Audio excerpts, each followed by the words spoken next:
सम्पूर्ण मिडियामा स्वागत छ। धन्यवाद। जय जननी जय मातृभूमि। पछिल्लो पिरियडको माहौल जुन नेपालको राष्ट्रिय राजनीतिमा एकपछि अर्को गरी माछा ठुला माछा भन्दा पनि व्हेल माछाहरू पक्राउ परिरहेछन्, यो विषयलाई कसरी लिनुभएको छ? सर्वप्रथम यहाँको प्रश्नको लागि धन्यवाद दिन चाहन्छु। देश काल परिस्थिति समय सन्दर्भ देशको राजनैतिक अवस्था कालीलाग्दो वर्तमान अनिश्चित भविष्यको पर्खाइमा यो देश गुजिरहेको अवस्थामा अहिले आएर यो चाहिँ के भन्दा जुन एउटा ठुला माछाहरू दिन प्रतिदिन पक्राउ गरेर जुन राज्यले जुन एउटा कानुनी चाहिने राज्य र चाहिने कानुनी शासनको प्रत्याभूति दिनको लागि जुन एउटा काम गरिरहेको छ, सर्वप्रथम यो देशको नेपाल प्रहरी सम्मानित प्रधानमन्त्री र गृहमन्त्रीलाई म उच्च सम्मान र सलाम गर्न चाहन्छु। वास्तवमा के त भन्दा विगतका इतिहासलाई हामीले हेर्दा विभिन्न कालखण्डमा यस्ता घटनाहरू दर्जनौं भएको अवस्था छ, तिनको पनि कर्मशः उजागर होला नै हुने अपेक्षा देखिन्छ।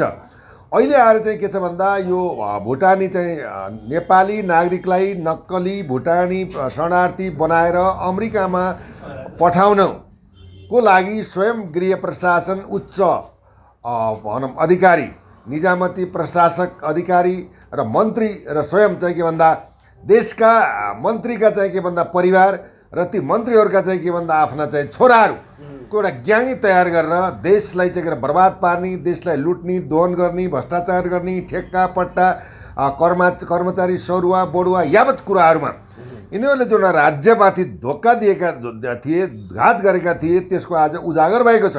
यो मुद्दा चान्ने चुन्ने छैन। हेर्नुहोस्, यो मुद्दा के छ भन्दा यो मुद्दालाई एउटा भनौँ ठगीको प्रकरणबाट उन्मुक्ति पाउने अवस्था छैन। विश्वको इतिहास र नेपालको भनौँ संविधान ऐन र अन्तर्राष्ट्रिय लले पनि परिभाषा के गर्छ भने यसलाई एउटा मानव अधिकारको उल्लङ्घन भएको छ, नम्बर 1। नम्बर 2 राज्यद्रोह भएको छ, देशको बदनाम भएको छ, नम्बर 2।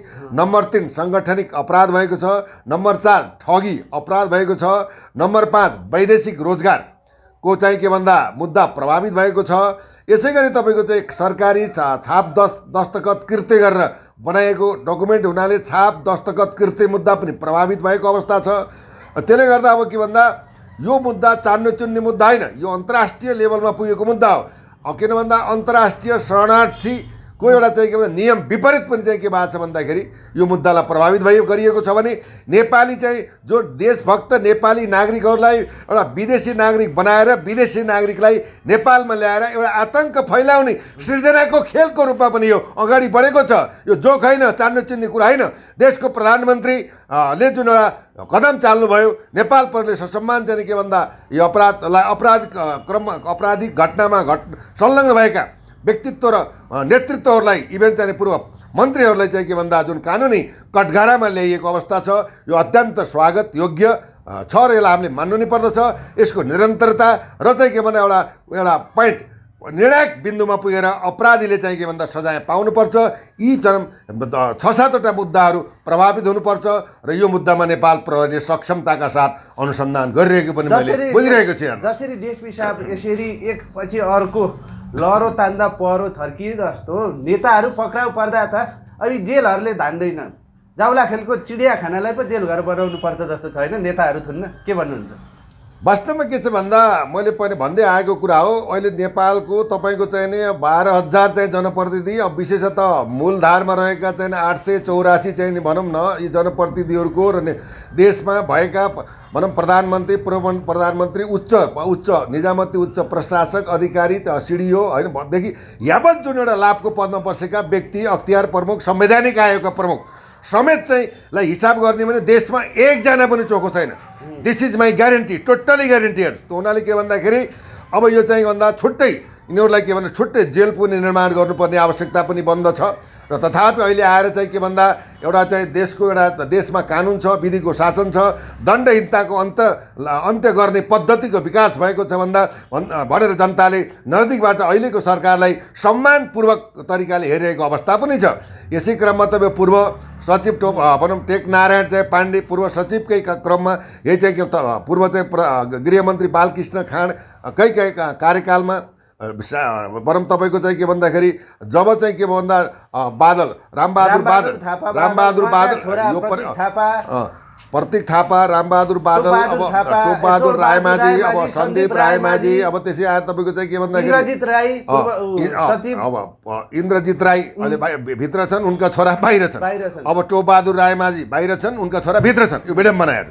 अब त्यो हुनाले अहिले हालै चाहिँ के भन्दा पूर्व गृहमन्त्री बालकृष्ण खाँडलाई पनि प्रहरीले चाहिँ पक्राउ गरेर चाहिँ सम्मानित अदालतमा चाहिँ एउटा म्याद थप गरेर अनुसन्धान प्रक्रिया अगाडि बढाउन अहिले उपस्थित गराएको अवस्था पनि छ। यसले गर्दाखेरि के भन्दा अब आर्जु राणाले पनि 7-7 करोड बुझेका कुराहरू पनि आएको हुनाले शेरबहादुर देउपा पनि यसमा प्रभावित हुने सम्भावना छ।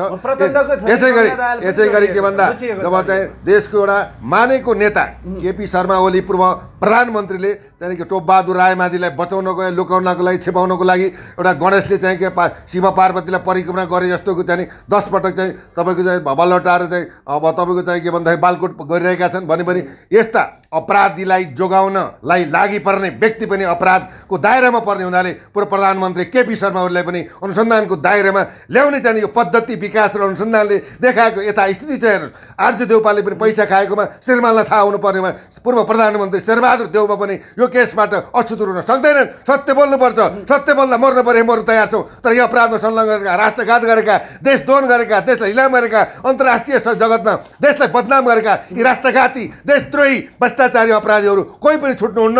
खुट्टा नकमाइकन, न लडबडाइकन एउटा अडिग भएर चाहे भोलि कुर्सी जाओस्, प्रधानमन्त्री कुर्सी जाओस्, सत्ता किन नढलोस्, गृहमन्त्रीको पद किन जाओस्, तर जनता 3 करोड जनता साथमा छन्। अहिलेको चाहिँ गृहमन्त्री, प्रधानमन्त्री र देशको आइजीले तटस्थ भएर जनताको आवाजलाई, देशको यो चाहिँ यो विकराल समस्यालाई समाधान गर्न यो गिरोहका हरेक व्यक्तिलाई कानुनी कठघरामा ल्याएर कारबाही गर्नुपर्छ र त्यतिले मात्रै पुग्दैन। जो संलग्न छन् तिनको अचल ब्याङ्किङ खाता स्वदेश विदेशमा जहाँ राखेका छन् तिनको चाहिँ सम्पूर्ण सम्पत्ति छानबिन हुनुपर्छ। तब मात्रै चाहिँ यो चाहिँ वारदातले, यो चाहिँ के भन्दा राष्ट्रिय चाहिँ अन्तर्राष्ट्रिय बेइज्जतपूर्ण घटनाले एउटा ठाउँ पाउँछ। होइन भने केटाकेटी आए, गुलेली खेलाए गरेर चाहिँ छोड्ने होइन। तटस्थ भएर अगाडि बढ्नको लागि अहिलेको प्रधानमन्त्रीलाई सचेत र ध्यानाकर्षण र जिम्मेवार एउटा अभिभावक भएर अगाडि बढ्नुपर्ने तपाईँको टेलिभिजनद्वारा जानकारी, सुझाव र अनुरोध गर्न पनि चाहन्छु। जस्तो पछिल्लो पिरियड योभन्दा अगाडि राष्ट्रमा दुःख आओस्, जतिसुकै समस्या आउँदा पनि कानमा तेल हालेर बस्ने यी 70 काटिसकेका युवा नेता भन्छन् यिनीहरूलाई, केपी ओली, प्रचण्ड, देउबा, अहिले तिनीहरूलाई मतलब छैन। संसद बैठक होस्, कुनै विदेशी पाहुना आउँदा पनि रियाल चुहाएका रेकर्डहरू छन्, घुरेका छन्, त्यो तथानाम छ। तर हिजोदेखि यति दौडधुपमा छन्, लाग्छ यिनीहरू म्याराथन दौडमा छन्, वैकुण्ठ मानव जस्तो। यी अपराधीहरूलाई बचाउन यो मारलाई कसरी हेर्नुहुन्छ? हिजो पनि यिनीहरू बालुवाटारमा बैठक बसे, आज सिंहदरबारभित्र 3 जना मिटिङमा छ। के भन्नु? हिजो बालुवाटारमा चाहिँ केपी शर्मा ओली, प्रचण्डज्यू तथा चाहिँ पूर्व प्रधानमन्त्री शेरबहादुर देउपा, 3टा शीर्षस्थ नेतृत्वहरू 1.5 घण्टासम्म बालुवाटारमा विभिन्न चाहिँ घटनाक्रम र विशेषतः यही नक्कली भुटानी शरणार्थी काण्डको चाहिँ व्यवस्थापन, सम्पादन, उन्मुक्ति, अब कानुनी कारबाही के गर्ने भन्ने कुरामा ठुलो चाहिँ बैठक बसेको अवस्था पनि थियो। यो बैठकलाई पनि जनताले नजदिकबाट निहालेर हेरिरहेका छन्। यहाँसम्म कि आज चाहिँ टोपबहादुर रायमाझी चाहिँ कि लाई चाहिँ अदालतबाट वान्टेड भएर चाहिँ पक्राउ भएको अवस्थामा, प्लेनको टिकट क्यान्सल गरेको अवस्थामा, निजको सुरक्षा गार्ड सँगै रहेको अवस्थामा फरार गराउन चाहिँ संलग्न भएका व्यक्ति पनि अपराधको दायरामा पर्छन्। र अझैसम्म पार्टीले जसरी रवि लामिछानेले चाहिँ ढाका कुमार श्रेष्ठलाई एउटा चाहिँ अडियो प्रकरण बाहिर आउँदा तत्काल 70 घण्टामा चाहिँ उनले 72 घण्टामा चाहिँ संसद पदबाट भनौँ के भन्दाखेरि भनौँ निलम्बन गरेका थिए, हटाएका थिए। तथापि अहिले सर्वोच्च अदालतबाट उनले पुनः संसद पदको चाहिँ भनौँ बहाली भएका छन्। त्यो ठिक छ, अदालतले गरेको चाहिँ न्यायको लागि हामीले सम्मान गर्नु नै पर्दछ भने आज टोपबहादुर रायमाझीलाई एमालेका अध्यक्षले एउटा चाहिँ पार्टीबाट चाहिँ निलम्बन गर्न सक्दैन। यो कहाँसम्मको चाहिँ के भन्दाखेरि यो अराजकतालाई चाहिँ यो भनौँ व्यथितिको पराकाष्ठा हो भन्ने कुरो पनि जनताले हेरेका छन्। हामी जनताको आवाज बोल्ने हो। हामीले चाहिँ के भन्दाखेरि कुनै केपी ओली त शेरबहादुर देउपा, कुनै चाहिँ बालकृष्ण खाँड, टोपबहादुर रायमाझीसँग पूर्वाग्रह आग्रह दुश्मनी होइन। सत्यगत कुराहरूलाई सत्य तथ्य चाहिँ हुनुपर्छ, न्याय निरूपण हुन्छ, न्याय सङ्गत, विधि सङ्गत र एउटा वैधानिक र ऐनसम्मत अगाडि बढ्नुपर्छ भन्ने हाम्रो मान्यता हो। जस्तै नेपाल प्रहरीले एउटा हिम्मतका साथ अनुसन्धान प्रक्रिया अगाडि बढाएको छ। त्यसले गर्दा हामीले नेपाल प्रहरीलाई पनि साथ, समर्थन, सहयोग र यो अनुसन्धानमा चाहिँ थप चाहिँ हौसला प्रदान गर्ने चाहिँ सम्पूर्ण नागरिकको दायित्व र कर्तव्य। त्यही दायित्व र कर्तव्य अन्तर्गत हामीले चाहिँ के भन्दा मिडिया मार्फत पनि के भन्दा सुझाव सल्लाह र चाहिँ के भन्दा यस्ता संवेदनशील मतलब घटनामा गम्भीर भएर अनुसन्धान गर्नको लागि हामीले ध्यान आकर्षण गराएका छौँ। यो जनताको आवाज हो, मेरो आवाज होइन, जनसर्वेक्षणबाट आएको आवाज हो। यसमा चाहे राष्ट्रपति किन्नुहोस्, प्रधानमन्त्री किन्नुहोस्, मुख्य सचिव नै किन्नुहोस्, सचिव नै किन्नुहोस्, जोसुकै होस्, यो चाहिँ के भन्दा अन्तर्राष्ट्रिय बेइज्जत भएको यो मुद्दामा यिनले चाहिँ के भन्दा निर्मम भएर कठोरभन्दा कठोर कारबाही गर्नुपर्छ भन्ने जनआवाजलाई अहिलेको सरकारले सम्मान गरेको छ। यो सम्मानलाई निरन्तरता दिएर संलग्न चाहिँ अपराधीहरूलाई कानुनी कठघरामा ल्याएर भनौँ के भन्दा कारबाही गरोस् भन्ने जनताको मेन्डेट पनि हो, मान्यता पनि हो, अहिले सरकारलाई दिएको साथ र समर्थन पनि हो। हेर्नुहोस्, जस्तो तपाईँ पनि एउटा छोराको छोरीको एउटा अभिभावक हो, पक्कै पनि तपाईँले छोराछोरीलाई चाहिँ सधैँ सही बाटोमा हिँड, राम्रो काम गर, सही शिक्षा लि भनेर सुझाव दिनुहुन्छ होला। तर यी नेताहरू त आफ्ना छोराहरूलाई त भ्रष्टाचार गर, दलाली गर, देश लुट भनेर पो पाठ सिकाउँदो रहेछ। जस्तो शेरबहादुर देउबाका छोरा जयवीर सिंह देउबा हेर्नुहोस्, अब तपाईँले बहादुर रायमाझीका छोरा हेर्नुहोस्, बादलका छोरा हेर्नुहोस्, उता विष्णु पौडेलका छोरा हेर्नुहोस्, उता सबै यो त कस्तो शिक्षा दिन्छ। पूर्व उपराष्ट्रपति नन्दकिशोर पुनका चाहिँ छोराको पनि अब चाहिँ गतिविधिका कुरा आइरहेछन्। झलनाथ खनालको चाहिँ छोराको चाहिँ त्यो अन्तर्राष्ट्रिय विमानस्थल तपाईँको गौतम बुद्ध निर्माणको ठेक्कापट्टा रोक्ने छेक्ने कुराहरू पनि आएछन्। देउबाले सेनिटाइजरको विष्णु पौडेलका छोरा ललिता निवास जग्गा काण्ड हडप्ने जम्मै त्यो उनीहरूले के छ भन्दाखेरि ईश्वर पोखरेलका छोरा कान्छा छोरा रहेछन्। सम्राट थापा पनि अब जुन सेटिङ मिलाउँदा रहेछन्, जब विष्णु पौडेल ईश्वर पोखरेल रक्षा मन्त्री भएका बेला सेनाको उसमा भन्दा यो तालमेल यो कसरी निहाल्नुहुन्छ? यो वाक्क यो के छ भन्दा जब पारिवारिक अनुशासन मर्यादा चाहिँ नैतिकता आचरण र सामाजिक र चाहिँ पारिवारिक चाहिँ सुसंस्कार सम्पन्न नभएबाट यो प्रकारको जन्म भएको मान्छे अरबौँ चाहिँ भ्रष्टाचार गरेर लुटे पनि यो खालको अवस्था भएपछि उसको जीवन के हो, आफ्नो पारिवारिक इतिहास कहाँ पुग्यो, आफ्नो चाहिँ छवि कहाँ पुग्यो, आफूले गरेको मेहनत कहाँ पुग्यो। त्यो उनीहरूले आफ्ना बालबच्चालाई सादा जीवन, उच्च विचार, सिम्पल लिभिङ, हाई थिङ्किङको अवधारणा नराखेर किन्तु मठाधीश हुने, आज लाखले पुगेन, करोडले पुगेन, अरबले पुगेन, खरबौँ भ्रष्टाचार गरेर देशलाई दोहन गर्ने, देशलाई निलाम गर्ने समय नै पुगेको अवस्था छ। अर्को चाहिँ यसमा भ्रष्ट आचरण होइन, भ्रष्ट आचरण पनि के भ्रष्ट आचरण पनि भ्रष्टाचार हेर्नुहोस्, त्यो पनि मुद्दा केन्द्रित हुन्छ। पहिला नै भनिसकेँ। अर्को तपाईँको चाहिँ के त भन्दाखेरि यिनले पदको दुरुपयोग गरे। जनता र राष्ट्रले राज्यले दिएको जो पद थियो त्यो पदलाई त्यो पदको सम्मान, गरिमा, महिमा, जनसेवा र राष्ट्र सेवा गर्नुपर्नेमा त्यो पदको त्यो कुर्सीको दुरुपयोग गरेर देशलाई नि दोहन गरे, भ्रष्टाचार गरे। यस्ता साङ्गठनिक ठगी जस्ता चाहिँ मुद्दामा देशका नागरिकलाई अनागरिक बनाएर पठाएर यो विश्व बेइज्जत नै गरे। योभन्दा चरम अपराध के हुन्छ? यस्तो घटनामा संलग्न हुने कुनै पनि व्यक्तिलाई कानुन कडा गराएर on the spot death penalty अथवा फाँसीमा झुन्डाएर चाहिँ के भन्दा सर्वस्वसहित जन्म कैद हुने कानुनको चाहिँ संशोधन गर्नुपर्ने चाहिँ अहिले यस्ता घटनाक्रमले राज्यलाई पनि ध्यान आकर्षण गराएको छ। कानुन चाहिँ कडा बनाउनुपर्छ। कानुन कडा भएन, घरको गार्जियन चाहिँ व्यभिचारी भयो। त्यही व्यभिचारी गार्जियनका कारण, लोभको कारणले गर्दा आज तिनका बच्चाहरूको पनि भविष्य अन्धकार बनाए। आफू त गए तर परिवारलाई पनि डुबाएर गए, राष्ट्रलाई डुबाएर गए, अन्तर्राष्ट्रिय जगतमा नेपाल आमालाई पनि के रोएर गए। यी राष्ट्रघाती देशद्रोही अपराधीलाई के भन्दा जेल सजायले मात्रै पुग्दैन, on the spot death penalty, गोली ठोकेर चाहिँ के भन्दा मार्ने चाहिँ कानुनको चाहिँ भनौँ व्यवस्थापन र अनुसन्धान गर्नुपर्छ। जबसम्म देशद्रोही गर्ने, भ्रष्टाचार गर्ने, बलात्कार गर्ने, ठगी गर्ने, यस्ता चाहिँ राष्ट्रघात गर्ने यस्ता व्यक्तिहरूलाई के भन्दाखेरि एउटा फाँसीको जबसम्म व्यवस्था हुँदैन तबसम्म यस्ता चाहिँ कानुनी पाटाले यिनलाई चाहिँ जति पाउनुपर्ने हो त्यो खालको सजाय पाउन सक्दैनन्। त्यसैले मैले भनेको घरको गार्जियन व्यभिचारी, नैतिकहीन, भ्रष्टाचारी, दुराचारी, अदूरदर्शी र त्यो भ्रष्ट भयो भने आफ्नो सन्ततिलाई पनि भ्रष्ट पार्छ। आज तपाईँले नाम लिएका यी भ्रष्टहरूबाट उनका बालबच्चाहरूको पनि भविष्य बिगार्नमा यिनको हात रहेको हाम्रो विश्लेषण छ। जस्तो पछिल्लो पिरियड अहिले जुन यो भुटानी शरणार्थी जुन नक्कली बनाएर अमेरिका पठाइरहँदा यो जस्तो केपी शर्मा ओलीको सरकारको पालादेखि अब काङ्ग्रेसको सरकारको पालादेखि माओवादीको सरकारको पालादेखि पनि भइरहँदा माओवादीका मान्छेहरू चाहिँ किन तानिएनन् त? यहाँ गृहमन्त्री त माओवादीका पनि भएका छन्, प्रधानमन्त्री पनि भएका। यस्तो छ, यसमा के छ भन्दाखेरि तपाईँले यो कुरो बुझ्नुहोस्। जब केपी शर्मा ओलीको चाहिँ के भन्दाखेरि सरकार थियो, तत्कालीन सरकारमा रामबहादुर बादल गृहमन्त्री थिए, ठिक छ।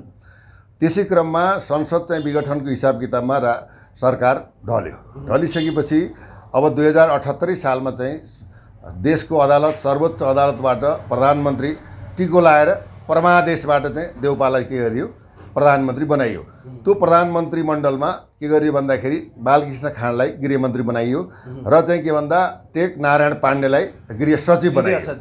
त्यहाँबाट चाहिँ के भन्दा यिनीहरू भेटघाट लेनदेन अब बसा उठा होइन यावत कुराहरू पीडितसँग संवाद विवाद अब यावत जावत खानापिना एकदम तगडम विभिन्न खालका नौटङ्की नाटक हुँदै थिए। प्रक्रिया हुँदै हुँदै गर्दाखेरि के भइदियो भन्दाखेरि कार्य सम्पादन हुन सकेन। नसकिसकेपछि अब त्यो बेला तपाईँको चाहिँ के भन्दाखेरि अब पीडितहरूले जाहेरी दिएको अवस्था पनि थियो। हेर्नुहोस् अब 1.5 करोडको चेकबाट सुरु भएको हेर्नुहोस् यो त 2 वर्ष भनौँ न पहिलेकै चाहिँ घटनाक्रम हो। यो त राजनीतिक दबाव प्रभावमा चाहिँ परेर तपाईँको के भन्दाखेरि यसलाई रोकिएको थियो। अहिले आएर चाहिँ के भन्दाखेरि अब यो मुद्दा अब प्रभावित हुने भयो। अब किनभने पीडितले छोड्ने भएन भनिसकेपछि अहिले देशको चाहिँ अब प्रधानमन्त्रीसँग कुरो आयो। प्रधानमन्त्रीसँग कुरो आएपछि गृहमन्त्री खाली थियो। तत्पश्चात नारायण काजी श्रेष्ठज्यूलाई गृहमन्त्री दिइसकेपछि यो मुद्दालाई अगाडि बढाउनुपर्छ भनेर आदेश निर्देशन भए पश्चात प्रहरीले अगाडि बढाएको अवस्था हो। यसमा के भन्दा माओवादीको अब तत्कालीन चाहिँ नि अवस्थामा चाहिँ रामबहादुर बादल केपी शर्मा ओलीकोमा भनौँ के भन्दाखेरि गृहमन्त्री भएको अवस्था थियो। तथापि चाहिँ के भन्दा माओवादीको संलग्न भएन भन्दा अब घटनामा चाहिँ संलग्न छैन भने घटनामा किन गराएन भन्ने कुरा त आएन नि त। त्यो उनीहरूले विधिवत सिस्टमअनुसार गएको छ। नेपाल प्रहरीले चाहिँ अहिले पटक पटक चाहिँ के भन्दा हाम्रो बुझाइमा शेरबहादुर देवाजीको फोन घन्की छैन आइरहेको छ। फोन आइरहेको छ। फोनको अर्थ राख्दैन। नेपाल प्रहरीले चाहिँ के भन्दा कुनै पनि राजनीतिक चाहिँ दुर्गन्धबाट टाढा रहेर आफ्नो विवेक विद्वता ज्ञान सिप र जनताको हकमा मुलुकको हकमा यो मुद्दालाई भनौँ के सही त राइट वेबाट चाहिँ किनारा लगाओस् भन्ने म निवेदन गर्न पनि चाहन्छु। खुट्टा कमाएर होइन आफू अडिग भएर अगाडि बढेको छ। अझै चाहिँ सशक्त भएर बढोस् भन्ने पनि शुभकामना दिन चाहन्छु। जस्तो पछिल्लो पिरियड त यो घटना प्रकरणले त प्रचण्डलाई पो गलपासो भइरहेछ। प्रचण्डलाई हालेको भातमा ढुङ्गो चबिरहेको छ। एकदम भोक लागेको छ। निल्ले कि थुक्ने भइरहेछ। होइन कारबाही गरौँ सरकारले ढाल्देला भन्ने डर। कारबाही नगरौँ जनदबाब उग्र छ। के भन्नु यहाँको कुरो के छ भन्दा जनताभन्दा ठुलो न पार्टी हुन्छ न सदन हुन्छ न संसद हुन्छ न मन्त्री हुन्छ न राष्ट्रपति हुन्छ न इभेन देशको सर्वोच्च अदालत हुन्छ। त्यसैले अहिले के भन्दा अब खाउँ भने दिनभरिको सिकाउँ खाउँ भने दिनभरिको सिकार नखाउँ भने कान्छा बाउको अनुहार के भन्छ नि। अब नखाउँ भने अब खाउँ त बाउको कान्छा बाउको अनुहार। अब भोकै छु भने जस्तो एउटा आएछ। तपाईँले भने जस्तै खाउँ कि ओकलो भन्ने कुरा अवश्य आएको पनि हो। तथापि अहिले के छ भन्दाखेरि तपाईँको पार्टीका चाहिँ देशलाई बनाउनुपर्छ। देशमा चाहिँ सुशासन हुनुपर्छ। विधिको अन्त्य हुनुपर्छ। आर्थिक चाहिँ यो अभाव तनाव पनि व्यवस्थित हुनुपर्छ। लघुवित्तीय ऋणमा परेकाको पनि समायोजन हुनुपर्छ। सहजीकरण हुन्छ। देश असफल हुन गइरहेको राष्ट्रलाई अब सम्हाल्नुपर्छ भनेर एउटा संहिता जस्तो सेतो हात्ती पनि चाहिँ तत्काल खारेज गर्नुपर्छ भनेर राष्ट्रिय प्रजातन्त्र पार्टीको अध्यक्ष लगायतको टोलीले सदनमा चाहिँ के गरेको छ भन्दाखेरि घेराउ गरेको छ। अवरोध गरेको पनि छ। दोस्रो चाहिँ राष्ट्रिय स्वतन्त्र पार्टीको चाहिँ अब सभापतिले पनि अब धन्यवाद प्रधानमन्त्रीज्यू, धन्यवाद गृहमन्त्रीज्यू, धन्यवाद प्रहरी प्रमुखज्यू भनेर उहाँले पनि उहाँको पार्टीले पनि यो मुद्दामा समर्थन गरेको अवस्था हो। त्यसैले उहाँको सरकार ढल्ने अवस्था त भएन। जसले यो सरकारलाई ढडाउँछ ती सब अपराधी हुन्, भ्रष्टाचारी हुन्। भ्रष्टाचारीलाई मलजल गर्न चाहिँ भनौँ स्थापित भएका चाहिँ नेतृत्व भनेर भन्ठान्नु पऱ्यो।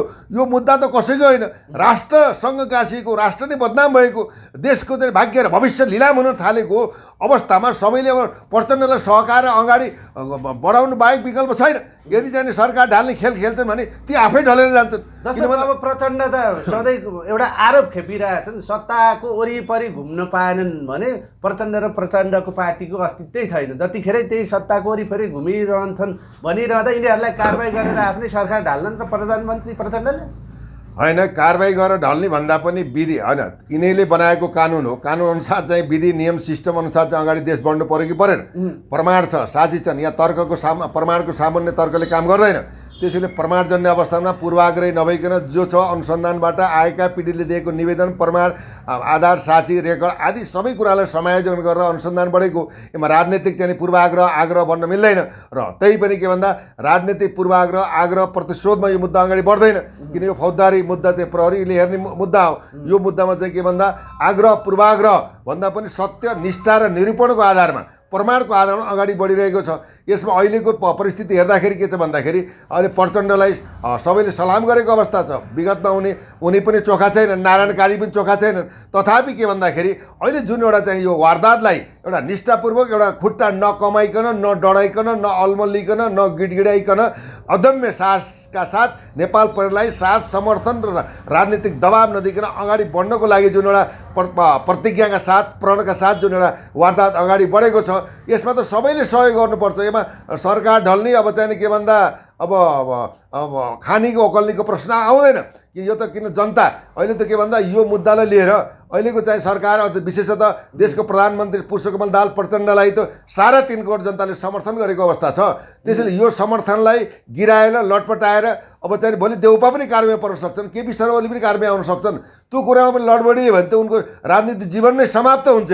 त्यसैले अब सच्चिने कि अब नासिने कि सच्चिने त्यो हिसाबलाई मनन गरेर पूर्वाग्रह नभइकन जो पर्छन् यो मुद्दामा चाहिँ कानुनी कठघरामा ल्याउनु अहिले आवश्यकता हो। जनता 3 करोड जनताको अब नेपाल सरकारको प्रधानमन्त्री पुष्पकमल दाहाललाई यो अपिल, अनुरोध, सुझाव र चाहिँ के भन्दाखेरि अब ध्यान आकर्षण पनि हो। हेर्नुहोस्, जो अरूलाई पक्रिन त सजिलो छ, अहिले सत्ता र पहुँचमा आफै छन्, तर आफ्ना उसमा परेका उजुरी फाइल त खोल्न किन चाहँदैनन्? खोल्न त तपाईँले ठिक छ होइन, प्रश्न तपाईँले बुझ्नुहोस्। अहिले चाहिँ क्यान्टनमेन्टसँग जोडिएको मुद्दा होइन नि त, यो चाहिँ साङ्गठनिक अपराध, मैले 5-7वटा अपराध राष्ट्रद्रोहीको मुद्दा हो। यसलाई टुङ्गा लगाऊ, त्यसपछि क्यान्टनमेन्ट शिविर समायोजन व्यवस्थापनमा बदमासी भएछ भने यसमा पनि प्रचण्डले फेस गर्नुपर्छ होइन, त्यो सत्य कुरा हो। भोलि बुढी गण्डकी यो 9 अरबको चाहिँ काण्ड छ, त्यो काण्डको पनि के भने पर्दाफास हुनु जरुरी छ। हेर्नुहोस् होइन, त्यसै गरी तपाईँको चाहिँ के भन्दाखेरि अब व्हाइट बडी काण्ड, एनसिएल काण्ड, अघि होइन 4GB को चाहिँ 12 अरब काण्ड, यी काण्डबाट ताण्डव मचाएका चाहिँ यो व्यक्तित्व र नेतृत्वलाई कानुनी कठघरामा ल्याउनको लागि सरकार अगाडि बढ्नुपर्छ। त्यसमा कालान्तरमा यदि चाहिँ प्रमाण पुग्छ भने प्रचण्डजी पनि त्यो कानुनी कठघरामा अथवा कानुनलाई फेस गर्छु भन्ने हिम्मत पनि राख्नुपर्दछ। अहिले चाहिँ फलानालाई गरिएन भन्दा पहिले यो टुङ्गाउनु पर्यो नि। यो टुङ्गाएपछि सिलसिलेबार देशमा भएका चाहिँ के भन्दा अनगिनत चाहिँ अपराधजन्य घटना र चाहिँ राष्ट्रघात र भ्रष्टाचार गरेका मुद्दाहरू कर्मश चाहिँ के भन्दाखेरि अनुसन्धान गरेर यो देश दोहन गरेका छन्, लुटेका छन्। ती लुटेका पैसा देशको राज्य कोषमा जम्मा गरेर राष्ट्र निर्माण बनाउने काममा अगाडि लाग्नुपर्दछ। अब चुरामणी शर्मा, गोपाल खड्का, पूर्व चाहिँ तपाईँको त्यो के भन्दाखेरि त्यो आयल निगमको अब पूर्व अख्तियारको चाहिँ दिप बस्नेत होइन, यिनीहरूले जुन पैसा लुटेका छन् नि, यो 2-3 जनाको मात्रै सम्पत्ति छानबिन गर्ने भने 1 वर्ष चलाउने चाहिँ खरबौँ चाहिँ राजस्व जम्मा हुन्छ। त्यसैले के भन्दा यहाँ त लाख होइन, करोड होइन, अरब होइन, तपाईँको चाहिँ के त भन्दाखेरि यिनीहरू त खरबौँ पैसा लुटेर देशलाई यो नाङ्गो बनाए। त्यसैले कसैलाई पनि क्षमा हुँदैन। आज नेपाल आमालाई कस्ता कुपुत मैले जन्माएछु भनेर नेपाल आमाले रोएर आफ्नो टाउको ठोकिरहेकी छन्। यस्ता दुष्ट महिषासुरलाई आज जन्माएछु भनेर रोइरहेकी छन्। अब नेपाल आमालाई बचाउने, हँसाउने, देशलाई सुरक्षित, संरक्षित, अब्बल र चाहिँ विकासशील राष्ट्रको देशको चाहिँ के भन्दा जनताको भाग्य, भविष्य, घाँस बाँस, कपास, सुरक्षा, शिक्षा, स्वास्थ्य आदि कुरामा अब देशको चाहिँ सरकारले एउटा स्टेप बाई स्टेप एउटा चाहिँ खाका मार्गचित्र कोरेर अगाडि बढ्नु बाहेक विकल्प छैन। देवभूमि तपभूमि भनेर विश्वमा चिनिएको नेपाल अहिले भ्रष्टहरूको भूमि भनेर चिनिन्छ होइन। देवभूमि, तपोभूमि, अब जानकी देवी माताको भूमि, पशुपतिनाथको भूमि, बुद्ध भगवानको भूमि, विश्वको अग्रदूत, शान्तिका अग्रदूत जसले संसारलाई शान्तिको सन्देश दिए, त्यस्तो तपोभूमि, ऋषि भूमि, यो वेद पुराणको जन्म भएको भूमि, वेद भूमि, उपनिषद भूमि होइन, यस्तो पवित्र भूमिलाई भ्रष्टाचारको दुर्गन्धमय भूमि, नर्कमय भूमि बनाउनु कौन भन्दा यी अपराधी हुन्। यिनलाई देशले पनि माफ गर्दैन, जनताले पनि माफ गर्दैन, कानुनले पनि माफ उन्मुक्ति दिन हुँदैन। माफी नगर्ने बेला भइसक्यो नि त, नक्कली नागरिक बनाएर सिटिङ गरेर लान थालिसके। विदेशीले पनि माफ दिन्छ र यस्ता घटना गर्ने व्यक्तिहरूलाई के छ भन्दा माफी त यता के छ भन्दाखेरि विदेशी भन्दा पनि तपाईँको अन्तर्राष्ट्रिय जगतले राष्ट्रमा भएको यस्तो ठुलो चाहिँ खतरनाक चाहिँ सङ्गीन अपराधको सन्दर्भमा विश्वले नै अहिले हेरिरहेको छ। देशको प्रधानमन्त्री, देशको सुरक्षा निकायले यो मुद्दालाई कसरी लान्छ भनेर विश्व जगतले हेरिरहेको पनि छ। अन्तर्राष्ट्रिय मानव अधिकार आयोगले कसरी निहाल्छ त यो घटना? अन्तर्राष्ट्रिय मानवाधिकार आयोगको विरुद्धमा यिनीहरूले मानवको अधिकारलाई हनन गरेका छन्। त्यो हननमा पनि यो सङ्गीन अपराध हो। मैले अब शरणार्थी चाहिँ तपाईँको अन्तर्राष्ट्रिय शरणार्थी चाहिँ मापदण्डभन्दा विपरीत गरेका छन्। मैले अघि भने नि 6-7वटा मुद्दा प्रभावित भएर जीवनभर उन्मुक्ति नपाउने, सर्वस्व सहित जन्मकैद जाने चाहिँ वारदात गरेका छन्। त्यसैले यिनलाई सर्वस्वसहित जन्मकत हालेर के भन्दा देशमा न्याय छ, सुशासन छ, कानुन छ, अदालत छ, नेपाल प्रहरी सक्षम छ भन्ने चाहिँ एउटा लेसन विश्वलाई दिनु पनि अहिलेको चाहिँ यो सरकारको कर्तव्य, दायित्व, नैतिकता हुन आउँछ। अदालतीय प्रोसेसमा यिनीहरूले सेटिङ मिलाए भने पनि अन्तर्राष्ट्रिय अदालतले यसलाई वाच गरिरहेको हुन्छ होइन? वाच गरिरहेको हुन्छ, सेटिङ हुने सवालै छैन। अदालत कसको लागि? जनताको लागि। प्रधानमन्त्री कसको लागि? जनताको लागि। प्रहरी कसको लागि? जनताको लागि। जनताको म्यान्डेट पाएको सरकारले अब चाहिँ अदालतमा गएर सेटिङ हुन्छ भन्नुभन्दा योभन्दा दुर्भाग्यपूर्ण पिँढीमा के हुन्छ? सेटिङ फेटिङ केही पनि हुन्न।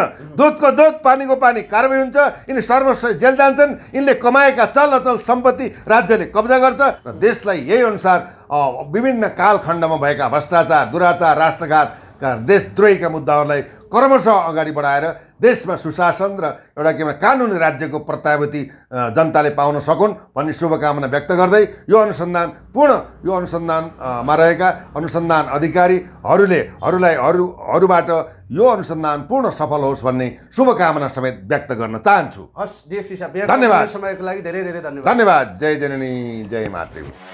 यो हो तहल्का टिभी, जनताको प्रश्न।